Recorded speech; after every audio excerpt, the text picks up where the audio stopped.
Por la señal de la Santa Cruz de nuestros enemigos, líbranos, Señor Dios nuestro, en el nombre del Padre, del Hijo y del Espíritu Santo. Amén. Señor mío y Dios mío, creo firmemente que estás aquí, que me ves, que me oyes. Te adoro con profunda reverencia. Te pido perdón de mis pecados y gracia para hacer con fruto este rato de oración. Madre mía Inmaculada, San José, mi Padre y Señor, Ángel de mi guarda, interceded por mí.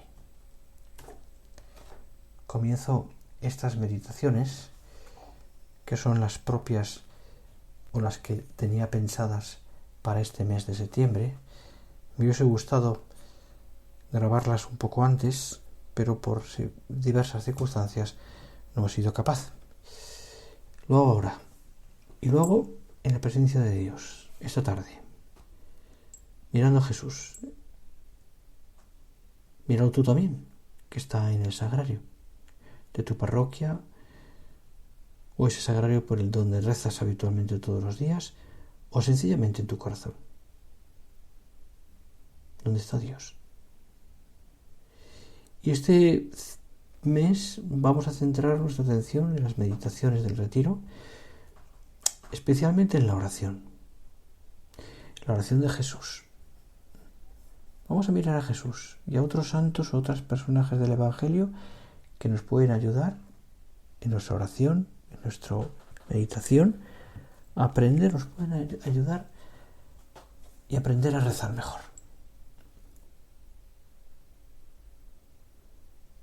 Dice el Evangelio de San Lucas que Jesús se retiraba a lugares solitarios. No te olvides que Jesús es Dios, pero aun siendo Dios, Jesús es hombre y necesita rezar, tener tiempos de recogimiento, de oración, exterior e interior.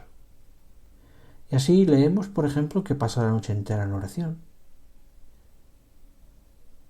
Anima a que velemos, velad conmigo, dice, para no caer en la tentación, concretamente en Getsemaní. Y nos habla de la oración como un don y una tarea.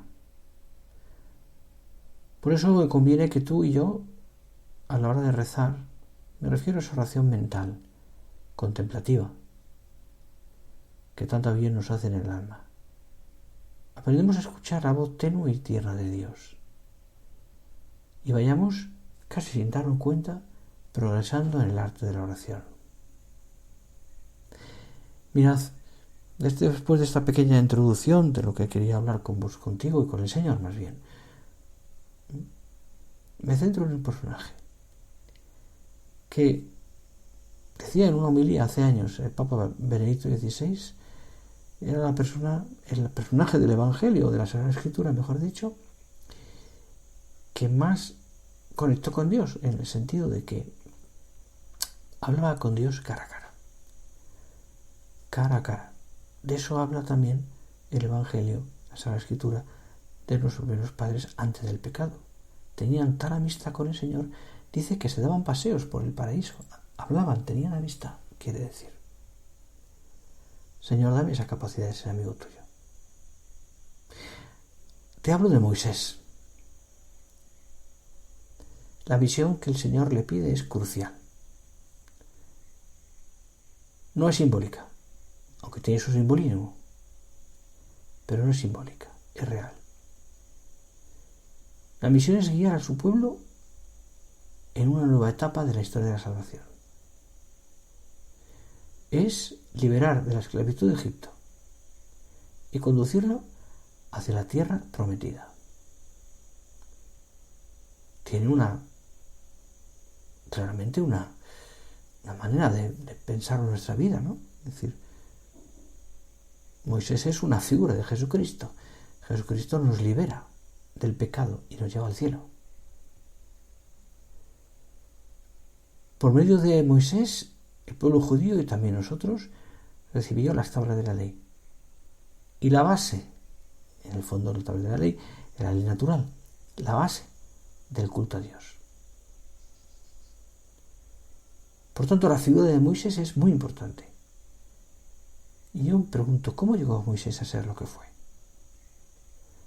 ¿Cómo alcanzó esa sintonía con Dios que con el tiempo lo llevó a ser un gran bien para las personas, nada menos que a todo su pueblo y después a todos los que vendríamos después, como también gente que hemos creído, que creemos en Dios y por tanto en la revelación que el Señor hace a través de los padres del Antiguo Testamento?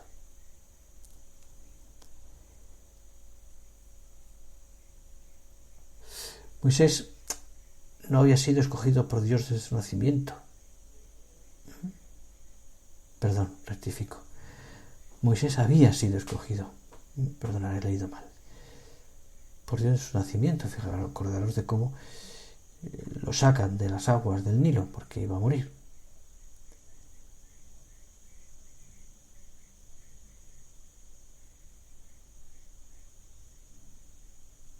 Pero es curioso que pasan años,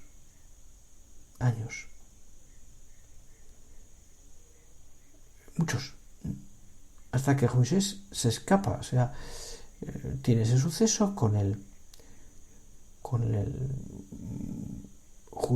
egipcio al que mata, porque está castigando a un judío, y después cuando le han descubierto el faraón por él se va. Pasan muchos años. Y es después, más de 40 años, cuando se encuentra con el Señor. En su juventud, Moisés era un hombre común, ciertamente preocupado por los de su raza.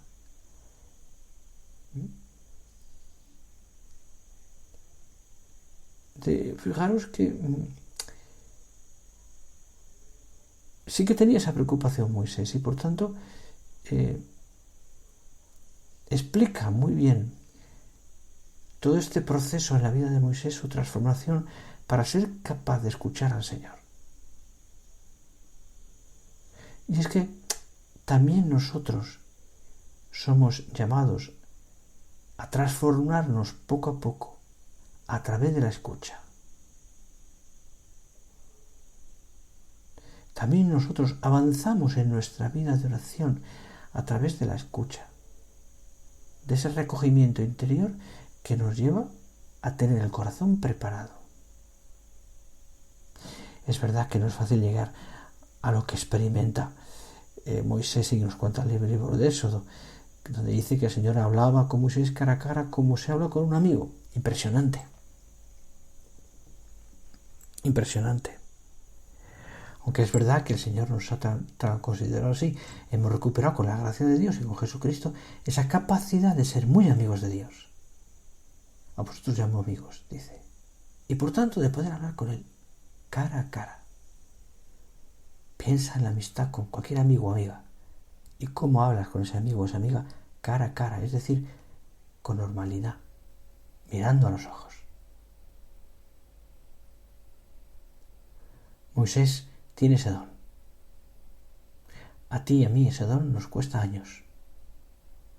Y muchas veces es preciso recomenzar a aprender a hacer oración. Primero quizás tenemos que descubrir la necesidad de la oración. Y para ello hemos de saber que Él, dice San Juan, que Dios nos amó primero. Y por tanto, y siguiendo esa lógica, Él también nos habló primero.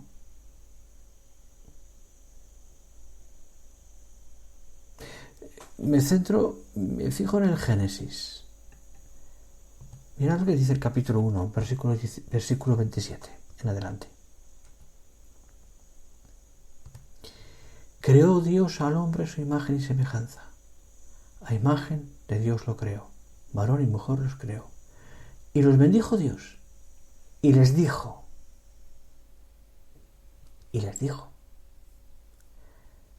Les habló. Es bonito, ¿verdad? Les habló. Les dijo.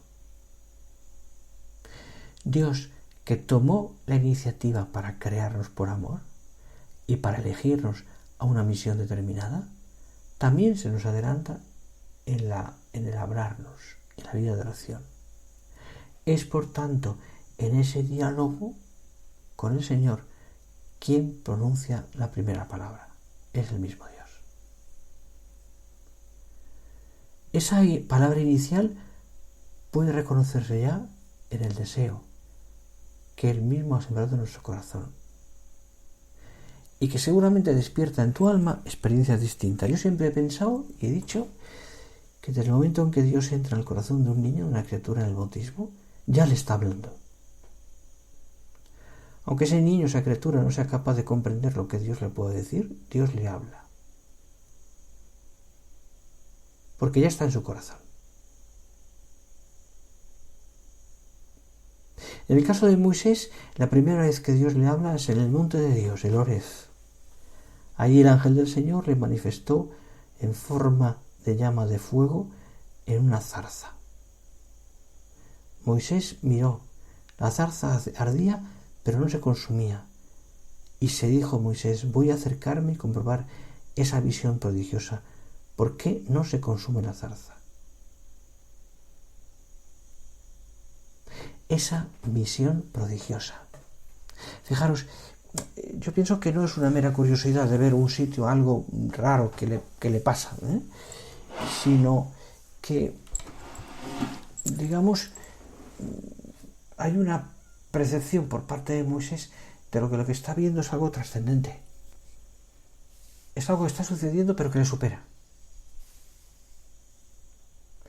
Y yo creo que en nuestra vida también nosotros podemos sorprendernos ante hechos que nos abran de una dimensión más honda en la realidad. No sé, quizás te ha pasado un descubrimiento íntimo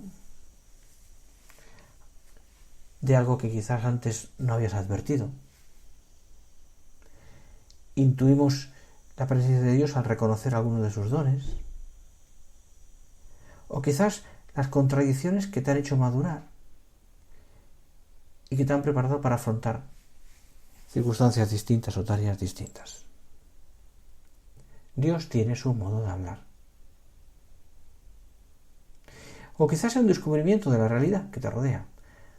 Amigos, familia, naturaleza. ¿Cuántas veces pensamos?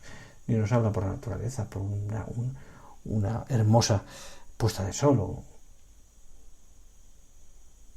por una catástrofe también. Los caminos de Dios no son los nuestros.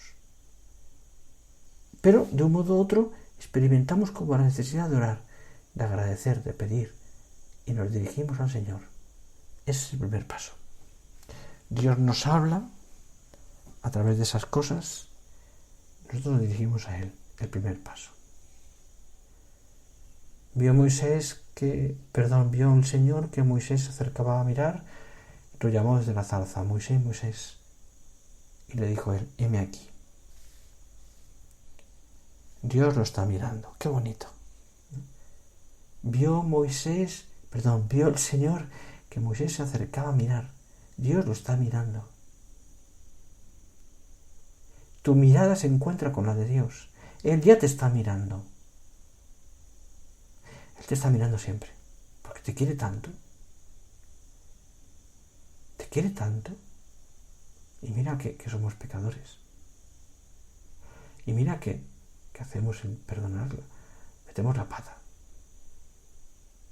Pero Dios te quiere tanto. Dios me quiere tanto que no deja de mirarme. Está como embobado conmigo. Me contempla. Y en esa contemplación de Dios me ama.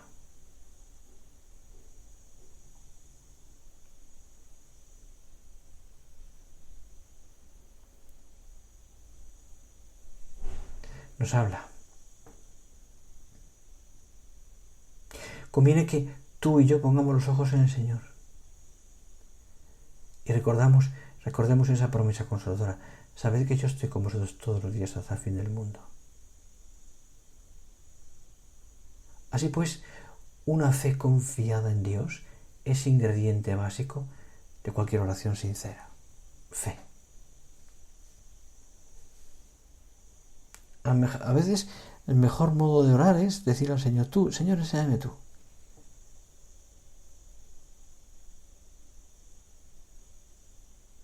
Eso hicieron los apóstoles. O dice San José María, si no te consideras preparado, dice en una de sus homilías, en Amigos de Dios, dice, si no te consideras preparado, acude a Jesús, como acudieron sus apóstoles, los discípulos. Enséñanos a hacer oración, le dicen. Comprobarás, añade San José María, cómo el Espíritu Santo ayuda a nuestra flaqueza, pues no sabiendo siquiera qué hemos de pedir en nuestras oraciones, ni cómo conviene expresarse, el mismo Espíritu facilita nuestros ruegos, con gemidos que son inexplicables, que no pueden contarse, porque no existen modos apropiados para descubrir su hondura.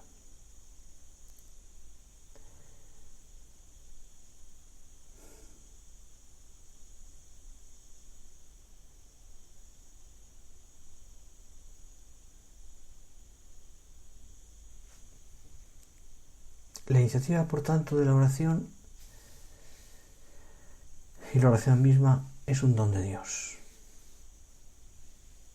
Al mismo tiempo, conviene también preguntarse, ¿qué papel me corresponde a mí? El diálogo con el Señor es una gracia, no lo olvides. Y por lo mismo, no es algo meramente pasivo, pues para recibir se necesita, de alguna manera, querer recibirla. ¿Qué es, por tanto, lo necesario? Primero, disponerse de modo receptivo. Un buen comienzo es darnos cuenta de ante quién estamos, respondiendo quizás con una actitud de reverencia y de adoración. A veces de silencio. Ponte delante del Señor, adora en silencio.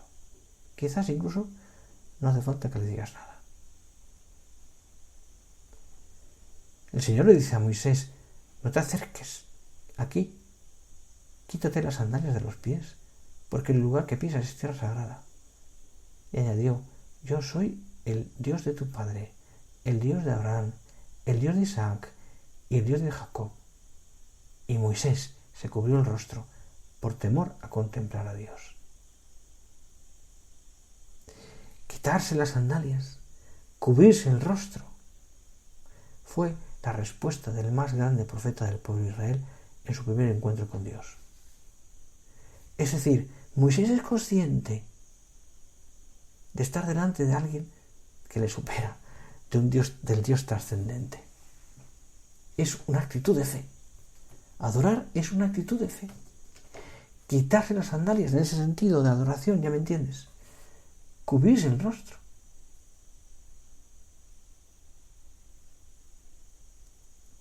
Es algo parecido que podemos hacer nosotros también cuando nos acercamos a Jesús en el sagrario, con una actitud de adoración.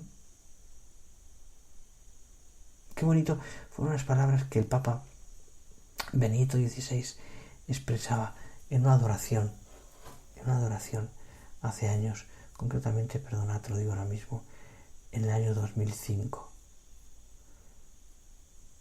Decía el Papa, aquí, ante la hostia consagrada, Él está ante nosotros y entre nosotros. Como entonces se oculta misteriosamente en un santo silencio. Y como entonces desvela precisamente así el verdadero rostro de Dios. Por eso, por nosotros, se ha hecho grano de trigo que cae en tierra y muere y da fruto hasta el fin del mundo. Está presente como entonces en Belén y nos invita a la peregrinación interior que se llama adoración. Pongámonos ahora en camino para esa peregrinación y pidámosle a Él que nos guíe. Y si no me equivoco, estas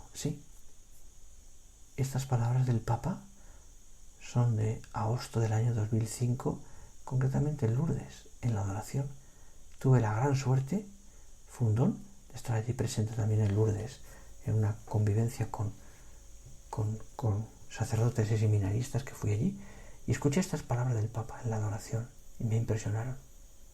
Y ahora otra vez al leerlas me vuelven a impresionar también, porque me ayudan, y creo que a ti te pueden ayudar también, a sentirte muy cerca de Dios y a saber que nuestra actitud es de adoración ante el Santísimo. Te arrodillas como signo de pequeñez ante Dios. Y cuando no puedas rezar delante del Santísimo,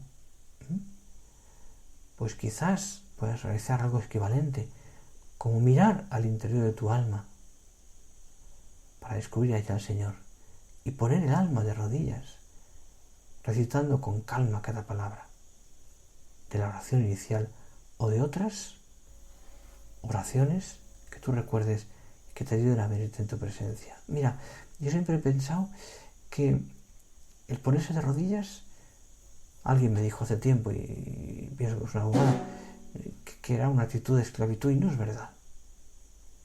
El hombre tiene que ponerse de rodillas ante Dios, no ante nadie más. Por supuesto. Ponerse delante de rodillas delante de un hombre es señal de esclavitud, eso no.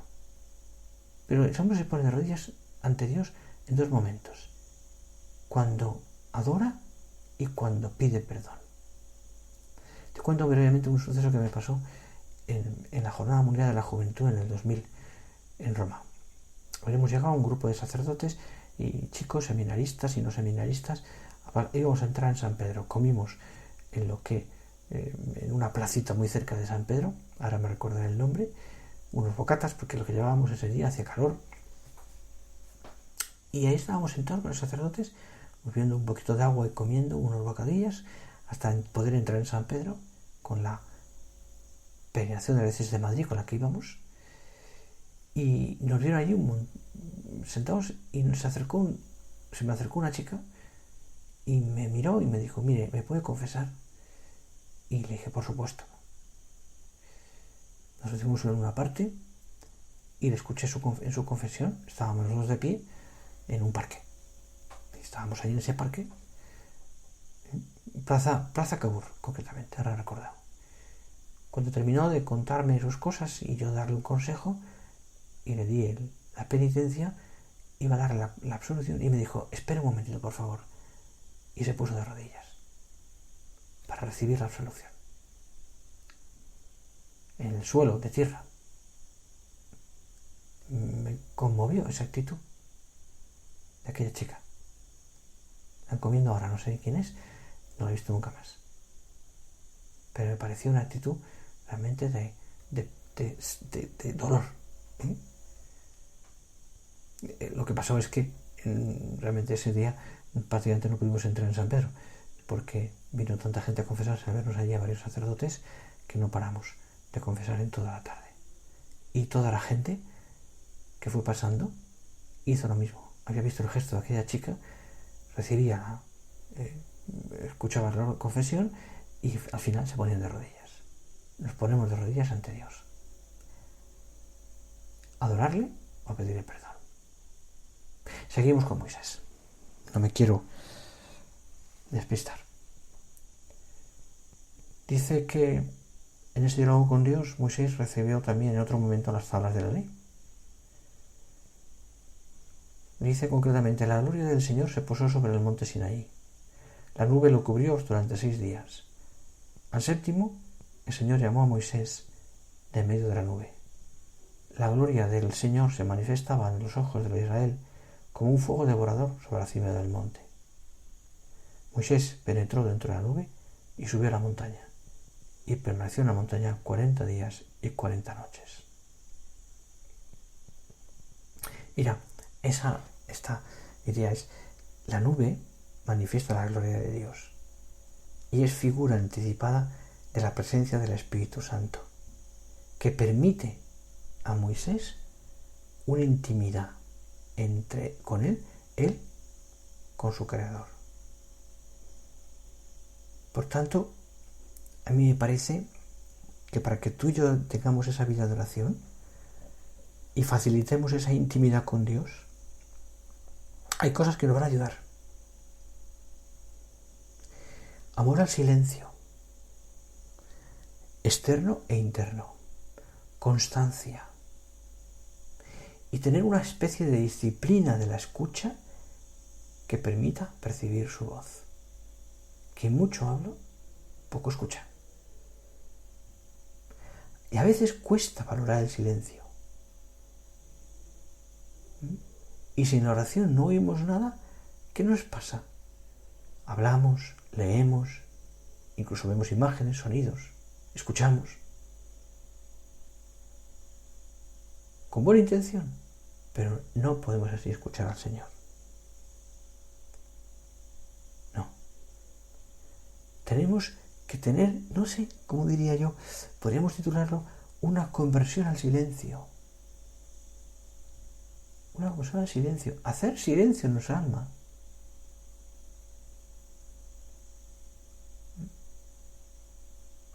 Los sueños externos, las pasiones internas nos apartan de nosotros mismos. El silencio nos recoge y nos lleva a interrogarnos sobre nuestra propia vida. La locuacidad, el activismo en oración no nos acercan a Dios, ni nos permiten tampoco una actividad profunda. En la agitación uno no es capaz de recogerse para pensar, para vivir en profundidad, para trascender, mientras que el silencio nos conduce al encuentro con el Señor, a asombrarme, a maravillarme ante Él. Por eso la oración necesita silencio, no negativo o vacío, sino lleno de Dios, que me lleve a descubrir su presencia. Como dice de una manera maravillosa en una de sus cartas, la beata Guadalupe Ortiz de Landázuri, que como sabes fue beatificada el año pasado, dice en un momento dado de una manera maravillosa: profundizar en ese silencio hasta llegar a donde solo está Dios, donde ni los ángeles sin permiso nuestro pueden entrar. ¡Qué bonito! Y allí, acaba diciendo, adorar a Dios, alabarle y decirle cosas tiernas. Ese es el silencio que permite escuchar a Dios. Llegar a donde solo está Dios, donde ni los ángeles sin permiso nuestro pueden entrar. Y allí adorar, alabarle y decirle cosas tiernas.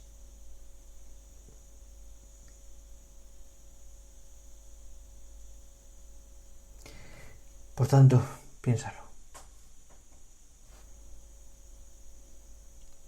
Y voy acabando ya. Quedan un par de minutos de oración. Estaría toda la tarde hablándote porque es un tema que me apasiona.